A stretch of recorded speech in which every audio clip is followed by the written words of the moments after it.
Bueno, y el escenario, como decía Jorge, es completamente nuevo y vamos a ver un poco de lo que está sucediendo y lo que va a pasar a partir del 1 de octubre. El Congreso tendrá una mayoría aplastante para Morena y los aliados tras las elecciones.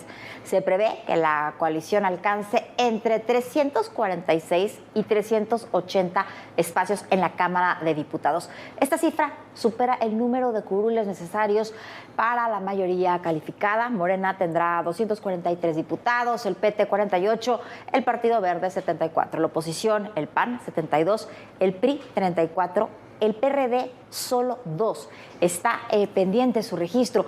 Movimiento Ciudadano tendrá 26 y hay 1 independiente.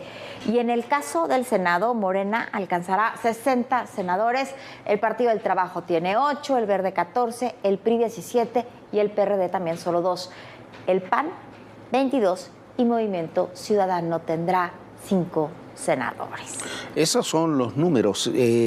Ahí lo decíamos, ya lo vamos a ver, pero hay movimientos muy importantes en el oficialismo y en la oposición, no solamente de números, sino de realineamientos.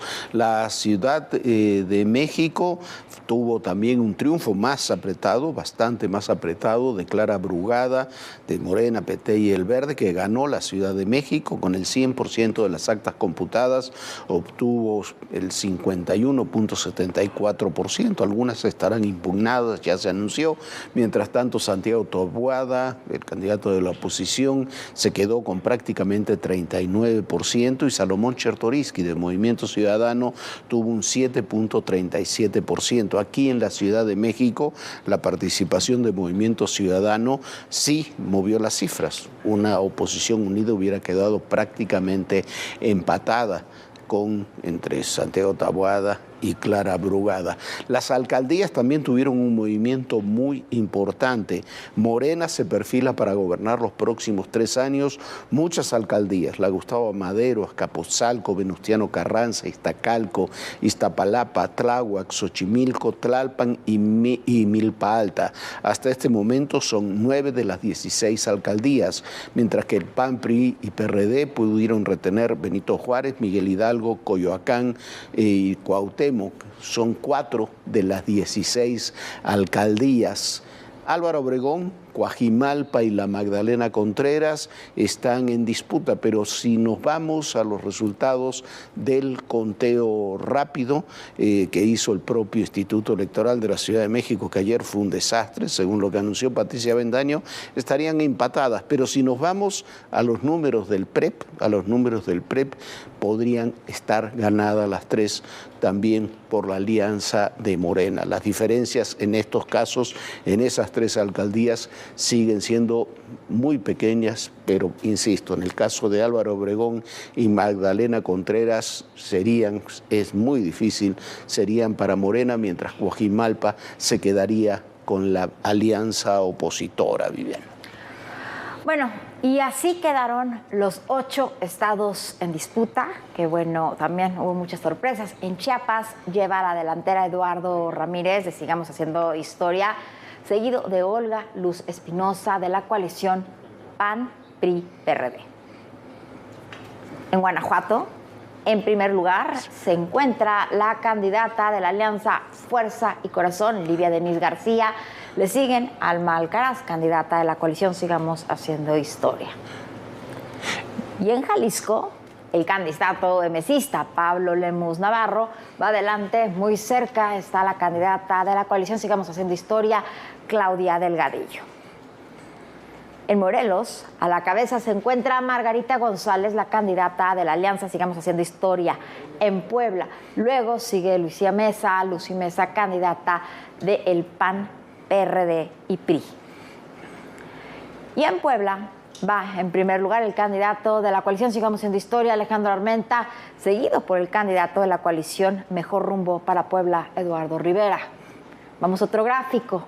Vamos a Tabasco, donde Javier May, de la coalición Sigamos Haciendo Historia, en Tabasco está en primer lugar, y muy abajo de él sigue Juan Manuel Fósil, del PRD.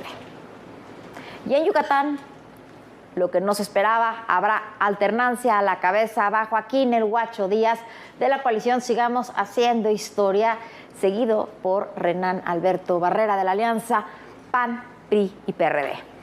Vamos a otro estado que parecía estar bastante más cerrado de los resultados. En Veracruz, Rocío Nale de la coalición Sigamos Haciendo Historia lleva la delantera, le sigue Francisco Yunes de la alianza PAN, PRI y PRD.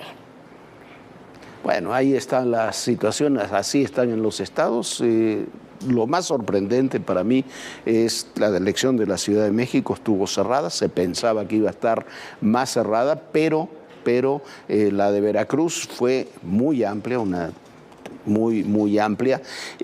Lo que tenemos es, con todos estos resultados, con lo que hemos visto en el Congreso, es un nuevo sistema político, con nuevos actores que emergen y otros que se eclipsan o desaparecen. Mire usted, Morena se lleva todo el poder y todo dependerá de la lucha interna. Decíamos en 2018, después de la elección que llevó al poder al presidente López Obrador, lo platicamos aquí, lo escribimos, que se da una paradoja en el oficialismo, coincidían el propio oficialismo y la oposición, las corrientes internas. Dependerá cuál es oficialismo y cuál es oposición de lo que vayan a hacer,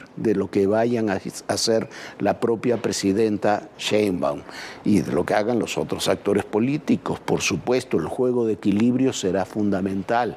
En el PAN y el PRI esto es un desastre.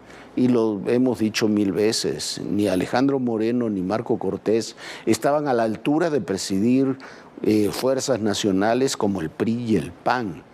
La pregunta que tendrían que dar, la respuesta que tendrían que dar es a la pregunta de cuándo se van, cuándo presentan sus renuncias y convocan a que sus partidos traten de redescubrirse, porque esto ha sido un desastre. Terminan siendo partidos menores y además excluyentes. ¿Cuántos se fueron del PRI? ¿Cuántos no fueron readmitidos en el PAN? El PRD simplemente parece ser el último capítulo del muy largo adiós que lleva ya el PRD durante los últimos 6 años. Probablemente desaparecerá. El Partido Verde Ecologista de México ha sido siempre subestimado. Aquí también se lo dijimos, no se lo debe subestimar. Podrá gustar o no, se podrá estar de acuerdo con ellos o no, se podrá tener, todos tienen su historia, pero la historia que usted quiera. Pero después de esta elección, el Verde queda prácticamente del mismo tamaño que el PAN y el PRI. Es un factor de poder real. En Movimiento Ciudadano, Maynes aportó, pero aportó para el triunfo de Claudia Sheinbaum, no para su causa. Me parece que lo que se intentó hacer Dante Delgado fue un pequeño desastre. Perdieron Nuevo León, perdieron Monterrey, perdió el propio Luis Donaldo Colosio Riojas, terminó perdiendo la senaduría, quedó tercero por muy poco margen, pero quedó tercero. Es un eclipse total de Samuel García. Claro, en Jalisco ganó Pablo Lemus, pero Pablo Lemus era otra candidatura, de otra línea política y de otra corriente. Es de la gente, de las corrientes de Enrique Alfaro, con el que también tuvo sus diferencias Lemus, pero es otra historia.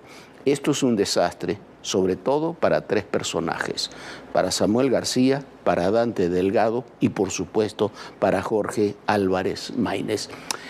El sistema de partido hegemónico con el que vivimos hasta el año 2000 vuelve a estar presente.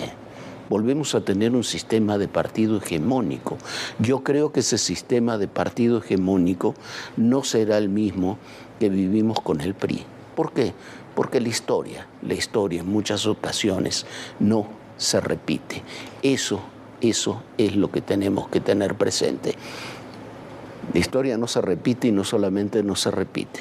En muchas ocasiones, decía Mark Twain, la historia no se repite, pero rima. Y quizás habrá que ver qué versos nos hace la historia del futuro que viene con el nuevo sistema político que encabezará en este caso Claudia Sheinbaum.